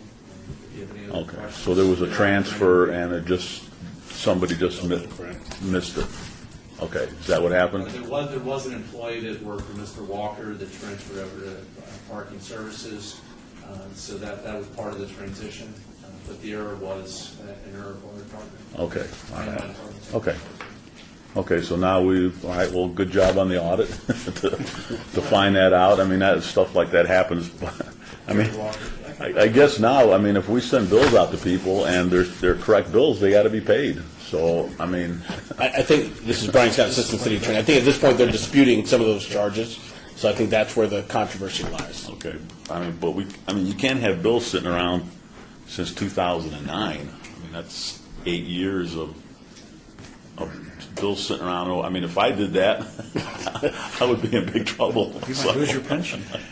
So, okay, well, then I guess that's why we have an audit department to come up with this stuff. So you guys discovered it. Now it's your job to come up with a solution. And does this get reported back to the audit committee, or once the solution comes up, or the full council, or how?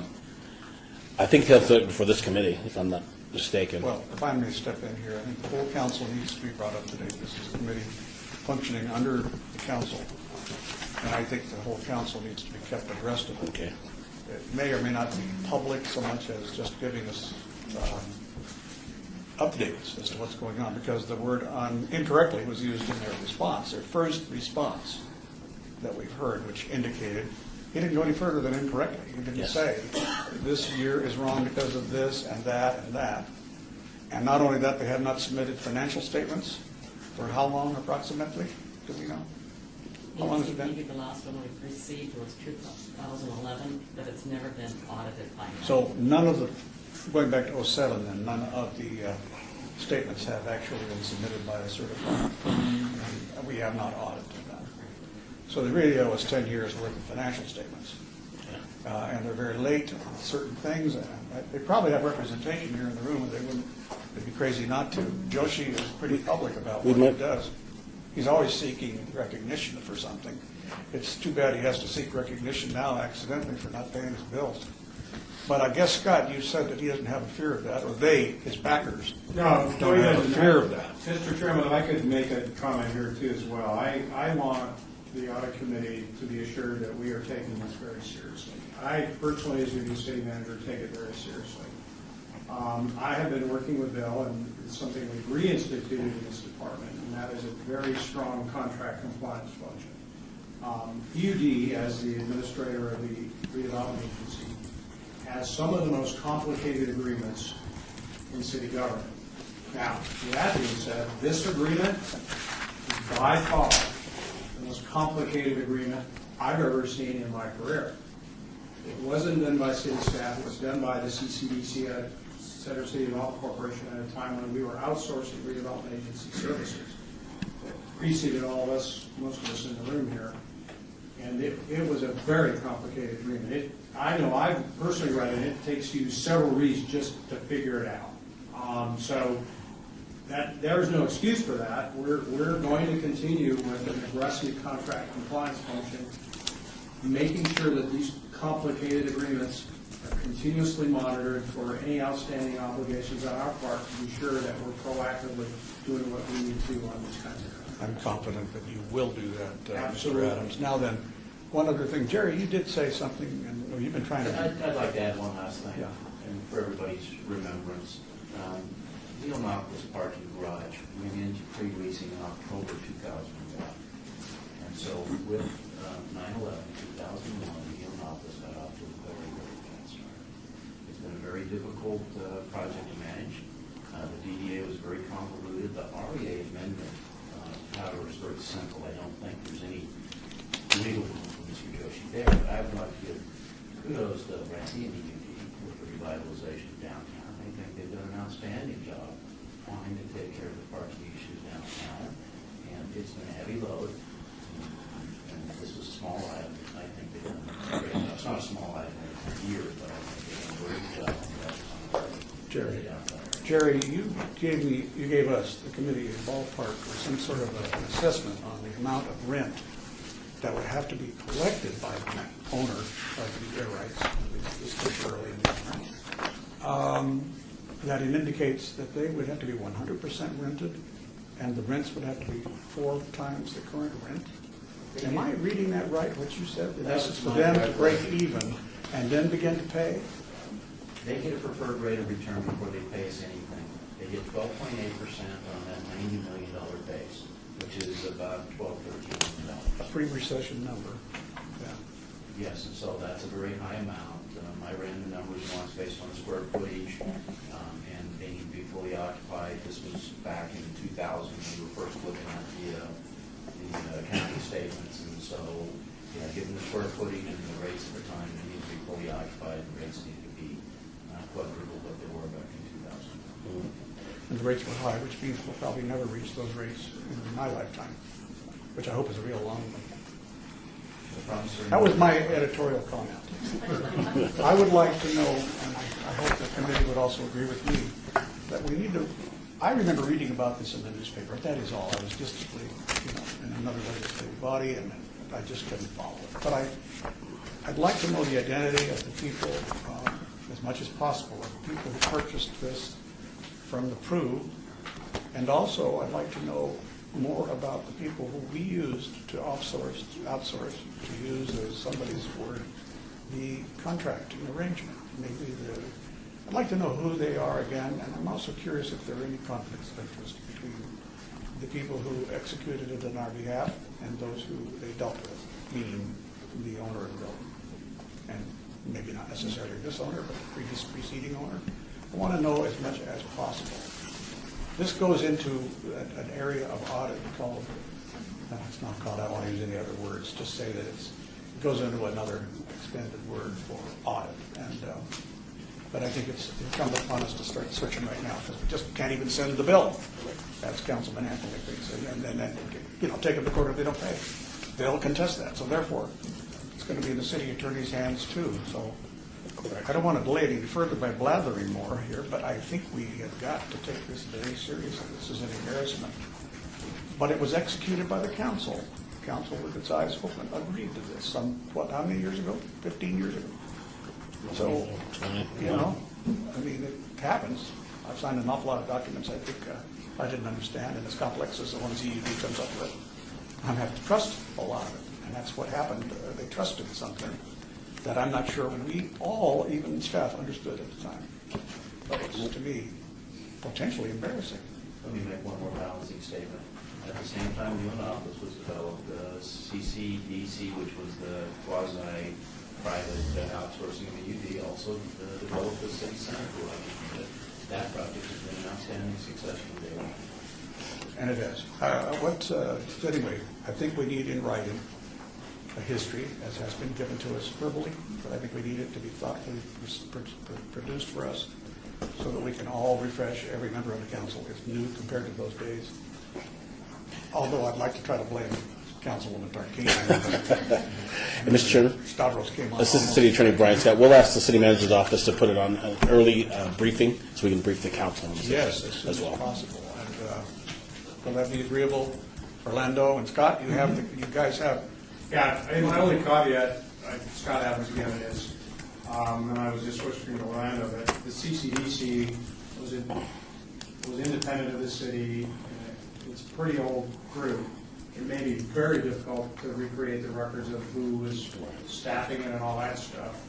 We may have records regarding disclosure of principles and things like that. We'll do the best we can to recreate it, but I want to see what you can do. yeah, my fear is we may fall short in a few. Let's fear it first, and then we'll see what we get. Mr. Chairman, with your indulgence, again, for the record, Bill Lawrence, Economic and Development, just two final statements to add some additional detail to Mr. Walker's statements. The last agreement that Mr. Walker referred to, the Seventh Amendment to the Disposition and Development Agreement, it was approved at a redevelopment agency meeting on May 17th, 2006, as agenda item number 4. And in that agreement, in Exhibit A, it lists out in detail the preferred rate of return against the developer's investment capital, that's 12.8%. So there is a record of what we're supposed to be collecting, both on the deed as well as on the reciprocal easement. Okay. So I wanted to make that statement for the record. And then a second statement, and I'm going to ask Ms. Beatty to correct me if I'm incorrect, but it's my understanding that the finding of the back payment owed was shared from the auditor's office to the entire city council through a memorandum. And we do have 2 new city council members, so I think they probably have not been briefed on, but we certainly work very closely with the city manager's office to brief the full council. And I and my staff do take this very seriously. Of course you do. We believe you. You're all diligent on that. Any members have any final questions on this issue? I'm going to say to Brian. Oh, Brandy, of course. But before you say anything, Brian, as a result of this, I think I'd like the results forwarded to city attorney. Okay. Who will then give it to the council? Yes, we can do that. We can do that. You mean in terms of just this discussion, in terms of discussing this with the city? Future, and there's a reason for that. I think I could explain to the members, but I think it's obvious we may have legal consequences. Yes. And I want to make sure that what we do is protected, and consequently we'll have to have some communications between it. And I was going to make a suggestion that when you, and the council members. and Chairman, I was going to make a suggestion that if you wanted to table number 10, since it may be coming back to you, rather than make a decision on today, whether to approve or deny it, and then we could table that possibly. Once you're ready to vote. All right, thank you. And we're almost, well, the star of the show here, Brandy Parking. What's your excuse? Brandy Stanley, Parking Services Manager for Economic and Urban Development.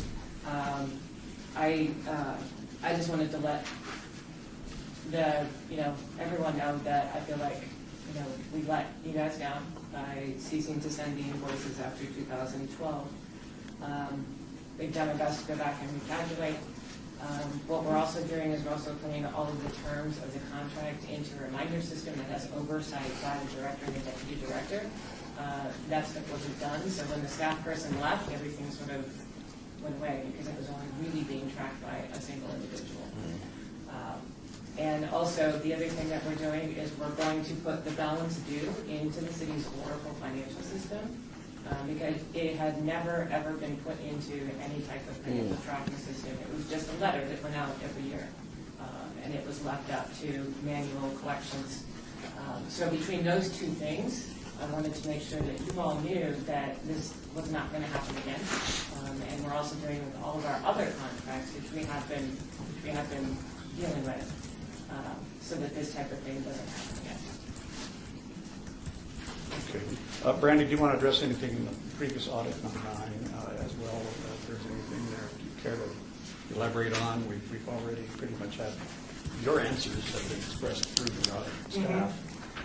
One of the things that I wanted to let you know is that we very much enjoyed working with Nancy and the job that she did. As she indicated, we have a very, very complicated operation. We deal with a number of different sources of revenue. We deal with a number of different sources of cash, credit, reconciliation software. It is a very complicated operation. So she found some things that we frankly probably would have not found for a while.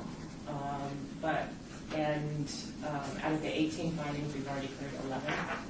2 of them are Nancy's taking a look at, and the rest of them should be done fairly shortly. I don't know if you had any specific questions. I know that you did, but I don't know if you want to go back at this point No, I and don't. ask any questions. I don't. We have a question on the record. There'll be further answers. Mr. Chairman, for the record, again, Bill Lawrence, Economic Urban Development. One thing that we are looking into with Brandy and in consultation with Brad and Nancy is potential of having a recurrent audit of our parking services team done by a third-party independent auditor. One word that comes to mind with our operation is volume. There are a lot of transactions, and I have confidence in our team that we have a great management team and we have the capability of doing it, but because of the volume and because of the nature of how much goes through parking services, I think there is value to having on a recurring basis an independent audit. Our parking services function is running in the black. We do have a positive income, so we do have funds within the enterprise fund itself to do that audit. It would be a third-party independent audit, but that is something that we have asked for feedback from Brad and his team, and I think given the nature of the program and the size of the program, that might be warranted, and we'll certainly keep this committee apprised of any progress we make. I think so. I think it would be important for Brad to make that decision, whether or not it's for an independent. And if so, that person should be contracted by the auditor, my guess. That's if the load, there's a heavy load, maybe a heavy sampling load or something of that nature that requires a lot of man hours at a low-level accounting billing rate, that sort of thing. It's up to you. But anyway, does anybody have any further questions? I think we're going to just move on 9 today. Go ahead, Gary. Mr. Chair, Gary Amlin for the record.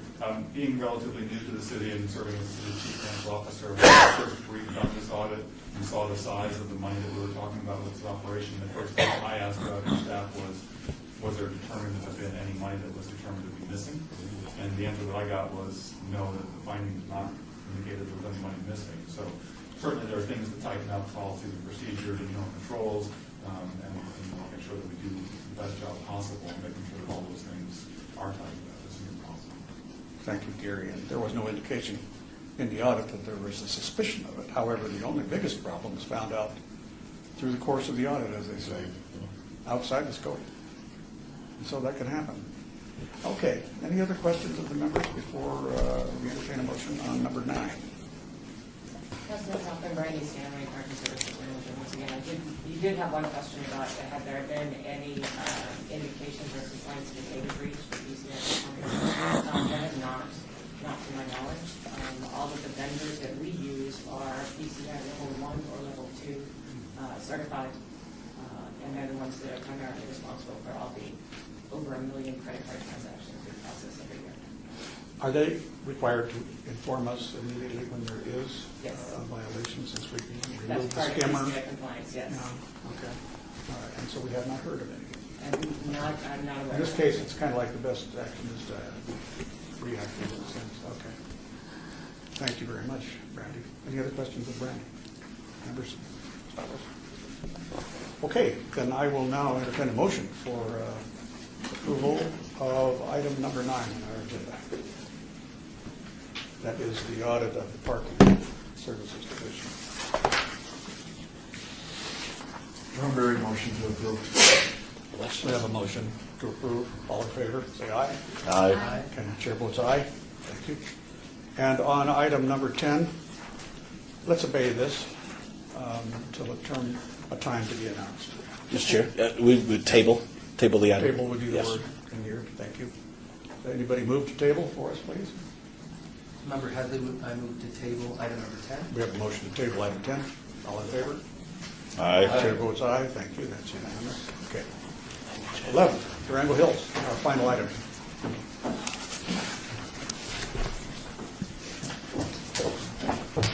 Mr. Chairman, they have Joshi, did they have any legal representation? Never mind, that's okay. I was just curious who we had monitoring. Okay. All right. Mr. Chairman, Ray Snellman, City Auditor. Gary Phillips was the lead auditor on this, and he'll make the presentation. Hello, Gary. Hello, Gary Phillips, Senior Internal Auditor. Our office completed a review of the status of previous audit recommendations on the operations of the Durango Hills Golf Course. The Durango Hills Golf Course is an 18-hole executive-style golf course located on land by Bureau of Land Management. The City of Las Vegas constructed the golf course in 2002 and contracted the golf management company to operate it. On April 10, 2014, the city entered into a management agreement with the new golf management company, which I will refer to as the operator, to operate the facility. The city pays an operator a monthly management fee of $3,000 and up to $45,000 per year for the incentive based on NOI. The revenues from the operation belong to the city, and the expenses of the operation are paid by the city. The contract identifies the real estate minister within the real estate division of the Department of Operations and Maintenance as the project manager for the city. Between 2005 and 2013, our office issued 6 reports with recommendations to improve the management controls of the golf course and the city's oversight of the contract. In addition, Finance issued a report in 2003 with recommendations based on their review of the golf course operations. All those reports were completed when the previous operator was managing the golf course. Considering there was a change in the operator in 2014, Department of Operations Maintenance requested that we complete a review of the status of our previously issued audit recommendations and provide new recommendations as needed. In response to that request, the scope of our procedures was limited to the review of status of previously issued audit recommendations. Our procedures did not include a review of all contractual areas within the current managerial contract. Findings and recommendations. I'd like to know to review the findings and recommendations of this report. Finding 1. The roles and responsibility of city staff managing the Durango Hills Golf Course contract have not been formally identified or documented. We therefore recommend the project manager identify and document the responsibilities of those employees involved in monitoring the contract and implement a process for the oversight and coordination with these employees. Finding number 2. The monthly operating report provided by the operator contains useful information regarding the operations of the golf course, pro shop, and restaurant. Formal assignments for review of the various sections of this report have not been made, and the report has not been sufficiently analyzed and scrutinized by the city staff to identify the trends and irregularities. Accordingly, we recommend that this be done. Finding 3. While finance personnel reconcile daily deposits at the golf course and have periodically reviewed cash on hand, no evidence was found of finance completing periodic on-site verifications of the adequacy of the on-site cash handling practices and controls. We recommend that this be done and the operator always retain current copies of the city's cash handling policies and procedures. Finding 4. Finance was not alerted of a recent change in the golf course's general manager and therefore did not obtain a completed fund facility transfer form in a timely manner for the cash used at Durango Hills. We recommend that the procedures be implemented to alert finance anytime there's a change in the general manager so that the fund transfer form can be obtained in a timely manner. Finding 5, the project manager is not aware of the employees at the facilities who have knowledge of the safe combination, and the safe combination was not changed last time there was a change in the golf course's general manager.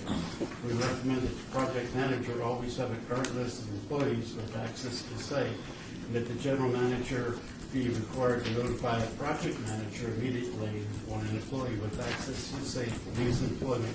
Safe combination can be changed by the city lawsuit. Finding 6, Durango Hills Golf Course contract states that the operator is responsible for screening the suitability of employees handling money. Background checks are currently only completed for the managers at the golf course. Other employees that handle cash have not had background checks completed on them. We recommend that the project manager evaluate whether to require the operator to obtain background checks on all employees handling cash. Finding 7, the contract requires all discounts and complimentary use of the facility or complimentary food and drinks to be approved by the project manager. While the operator shares promotions with the city in the monthly operating report, the project manager is not aware of this and formally not approved comps before being offered at the Durango Hills Golf Course. We recommend that the process be implemented where the project manager is made aware and approves all comps provided at the golf course. Finding 8, the following facility security deficiencies are identified at the golf course. The video surveillance system at the course is outdated and inoperable. The process for security facility each evening is not documented or available to the project manager. The product manager is not aware of everyone who has access to alarm code, keys, or to the facility. The contract states that the operator shall provide keys and codes to the project manager as very necessary for his or her access during non-operational hours. The project manager does not currently have keys or alarm system access codes, so the decision was made that they not use them. We recommend that these security deficiencies be addressed. Finding 9. Contract requires the operator to establish and maintain an electronic facility inventory report which tracks all city property located at the facility. The project manager has not completed or implemented procedures to monitor the operator's compliance with this provision. We therefore have recommended that the project manager implement procedures to ensure that the operator's compliance with this, and the city annually verifies the accuracy and completeness of the asset report. We also recommend that procedures be implemented to ensure that finance is made aware of assets purchased by the operator that need to be capitalized and assets that are retired.